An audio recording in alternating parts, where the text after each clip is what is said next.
Have you noticed it? The mind never stops talking. It doesn't matter how quiet your surroundings are. The moment you're alone, the moment life slows down, a voice begins to rise inside you. It speaks, non-stop, without pause. Sometimes you call it thought. Other times you label it analysis. But most of the time, it's nothing more than the echo of your ego. And ego hates silence. It fears emptiness. Because in silence, you might finally see yourself. Ibn Arabi once said, "The heart does not speak. The heart only listens. It is either the ego or God who speaks, but never the heart." And yet, every time something arises within you, you follow it without question. We question everything we hear from the outside, but almost never what comes from within. Every thought, every internal whisper, we assume it's true, but so often it's not. It's just fear, just the residue of the past, just the anxiety of the future. It's the mind wrestling with an unresolved wound, a desire that won't die, a fear still larger than you. And the quieter you get, the louder it becomes. Why? Because your ego thinks if you go silent, it will disappear. So it keeps you distracted, making you analyze, worry, imagine 1,000 what-ifs. It never lets you settle into now, always dragging you to the past or projecting you into the future, but never, ever the present. Because in the present, God is. And when you truly meet God, ego must retreat. It cannot stand in that light. So it speaks. It exhausts you. It makes you forget. Ibn Arabi said, "Whenever the voice inside you brings constriction, know that it is not God speaking, it is the ego. Because God's voice does not tighten your chest. It does not make you anxious. It does not scare you. It awakens you, but it never destroys you. It whispers, it does not shout. And most often, it speaks through silence. Those who come close to truth, they speak less, they fall silent. Because they know, every word can be a veil, every explanation a step further away. And sometimes, silence is the highest form of prayer. But silence is hard. We're not ready for it. Because silence is like standing before a mirror, with no escape, no excuse, no one else to blame. In that place, you either cry out for God or run from yourself. There's a space inside you, a hollow you've never quite filled. And that emptiness, it speaks. And when it speaks, you can't bear it. So you turn on music, scroll your phone, text someone, do anything to distract yourself from that voice. But that emptiness, that space you run from, is your meeting point with the divine. Because God doesn't enter a crowded heart. He appears in the emptiness. He arrives only in the silence of an unoccupied soul. Ibn Arabi said, "When the mind becomes quiet, the heart begins to hear. Only when you stop speaking, not just with your mouth, but with the constant commentary inside, can truth be heard. And when it arrives, it won't be a sentence. It won't be advice. Sometimes it's just stillness. But that stillness, it holds more wisdom than 1,000 books. And that's when the real transformation begins. Because now you're no longer speaking, you're listening. To what? To everything. A leaf falling, a child laughing, the wind brushing past your cheek. And in all of it, you begin to feel his presence. But the mind doesn't want that. It wants to control. It wants to explain, to label, to define. But meaning, real meaning, only comes when the mind goes quiet. Every word is resistance. Every story, a form of escape. Every calculation, born of fear, and all of it, pulls you further from truth. But when the mind becomes still, you no longer blame yourself. You no longer praise yourself either. You just are imperfect, searching, silent. And that is the closest the heart can be to God. But when the mind becomes still, you no longer blame yourself. You no longer praise yourself either. You just are imperfect, searching, silent. And that is the closest the heart can be to God. But you can't hear him, because every second, a new story begins in your head. Every moment, another past is replayed, another future imagined, and your heart, your beautiful, tired heart, waits like a lonely child in a crowded room, just waiting for you to be still, to listen, to understand. But you never stop. Not with your mouth, and not with your mind. But here's the secret. That voice inside you, it no longer speaks for you. It only speaks for your fears, for your pain, for everything trying to pull you away from yourself. But if one day you truly fall silent, first you'll be uncomfortable. The mind will panic. A strange emptiness will show up, and you'll mistake it for something missing. But it's not a void. It's the threshold of divine closeness. If you can cross that threshold, everything will change. You will change. Because now, it's not your mind that speaks. It's your heart that listens. And a heart that truly listens can recognize the voice of God. Without words, without sound, without echo. But until your mind grows silent, you will never truly hear. Because the mind always interrupts. But if one day you truly fall silent, you'll realize there's another voice inside you, one that has always been there, not to argue, but to awaken. And it was never gone. It was just waiting for you to finally stop. Have you ever truly mastered silence? Not just a pause between words, but a deep silence. No thoughts, no plans, no sentences formed, just sitting, waiting, and no voice comes, yet a profound peace spreads through you.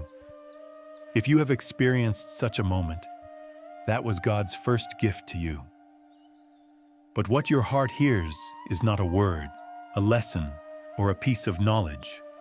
It's a state, a presence, a gentle touch. Ibn Arabi says, "The heart hears but cannot speak. It is the essence of meaning itself. Therefore, the heart does not speak, it only turns towards."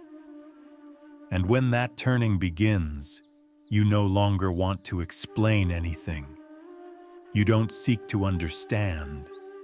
You just want to witness. Suddenly, a door opens inside you. You don't know when or how, but one day you realize there is another presence speaking to you, greater than yourself, but the very one who made you. That presence is called the Lord. He does not speak with words, but enfolds you with his being. When the mind is silent, the heart is no longer empty. It becomes a place of divine unveiling. You are no longer empty, yet you are not full. You are open. And how much you open is how much divine light you receive. Ibn Arabi said, "The revelation is as vast as the container. The more you are silent, the more you open, and the more you can hear. But if the mind interferes, that openness closes immediately, because the mind's greatest desire is to capture everything in a sentence. But God is not a sentence. God is not a formula. God is not certainty. God is becoming, a flowing state. When your mind becomes silent, you join that becoming. You let go of control, meaning judgment. You become like water, not like a stone. A stone protects itself, but water flows freely, filling every space, taking every shape. Yet its essence remains the same. So the heart becomes like water. Silence turns it into flow, and God flows wherever he wills. Where the mind is silent, questions lose their meaning. You no longer ask why or what next. You simply watch, simply notice. And that noticing is the very essence of worship. Because Ibn Arabi teaches us, the greatest worship is to remain conscious. And consciousness is reached not through the mind, but through silence. When you become silent, you hear. But this hearing is not with the ears. It is hearing from the depths of the heart. Suddenly you know things you have never been taught. You haven't memorized them. You have simply felt them. That knowledge comes from the ilm al-ladun, the knowledge bestowed directly from the divine. And you enter that knowledge only through silence, not words, not reading, but through stillness. Because words are veils. Every word chooses one meaning and leaves the rest outside. But silence embraces all meanings. That's why truth hides in silence, not in words. Where the mind is quiet, a state rises from within. Sometimes it is tears, sometimes a deep peace, sometimes simply eyes welling up without a single word spoken. That moment is when your heart touches God, and that touch cannot be put into words, but you recognize it because it is not yours, yet it was made for you. Ibn Arabi says, "Every soul carries a unique divine unveiling. No one else has yours. So your silence is unlike anyone else's silence. The door that opens in your quiet belongs only to you, and what you see behind that door is what God is telling you. But you cannot explain it to anyone, because explaining lessens it. That is why the people of truth speak very little. Whatever they say falls short. Sometimes saying nothing means saying everything. The mind cannot understand this. The mind wants to explain, but the heart only wants to carry. Where the mind is silent, mercy is born. Mercy for yourself. Mercy for others. Because now you no longer wish to fix anyone. You no longer wish to convince anyone. Everyone has their own path, and that path does not open until they become silent. Truth is open to all, but visible only to the silent. The mind speaks, but the heart recognizes. When you become silent and things begin to open inside, know this is your inner door. And what lies beyond it? has always been reserved for you alone. No one else can enter with you. You cannot reach it with knowledge. Only silence can lead you through. And once you pass through, the world will never look the same again. People will not seem the same. Time will no longer flow the same, because you will begin to hear him in everything. The mind may remain unchanged, but the one who sees has changed. You no longer look at the world. You turn to the one who shows it. And that turning is the greatest awakening. When the mind falls silent, a peace arises. But first, a void appears. And that void is often frightening because the stories your mind has told for years begin to fade away. Every sentence of self-blame, every thought that judged another, one by one, they dissolve. You are left naked, without any excuse, without any protection. But that nakedness is not something to fear, because God loves you most in that very state. Ibn Arabi says, "The servant comes before God naked, without knowledge in hand, without defense, only with surrender." At that moment of silence, the ego tries to speak once more. It tries to scare you. It calls silence emptiness. It calls it loneliness. But it does not know that in that silence, God is present. And being alone with God is deeper than any crowd. After a while, questions begin to cease. You no longer ask, "What will happen?" You no longer doubt, "Am I doing right?" Because a calm arises inside you, a calm that whispers, "Everything is as it should be." That whisper cannot be put into words, but it is a sound only the listener hears. And you realize, God has always been speaking to you, but you never stopped talking. Your mind, in its noise, has drowned out his stillness. Ibn Arabi says, "The heart hears not when ready, but when silent." Because readiness is the mind's work, but silence is surrender. When you no longer struggle, when you no longer try to change things, when you simply accept what is, that is the heart's opening to God. And that opening transforms everything. Your fears begin to fade. Your jealousy loses its meaning. Your races become meaningless. Because now you know, you are enough with him. Silencing the mind is not about thinking nothing. It is about laying everything down and finding yourself fully exposed. No longer burdened by the past, no longer anxious about the future. Only the present remains. The center of the whole universe. The place where time is transcended, and the heart reaches timelessness only through silence. When the mind is silent, not only thoughts but desires quiet down. You don't say, "Let it be." You say, "If it happens, it is beautiful. And if it doesn't, you do not lose your beauty." This is true knowledge, beyond information. Ibn Arabi says, "Knowledge speaks, but true understanding is silent." Because true understanding is not something the knower carries.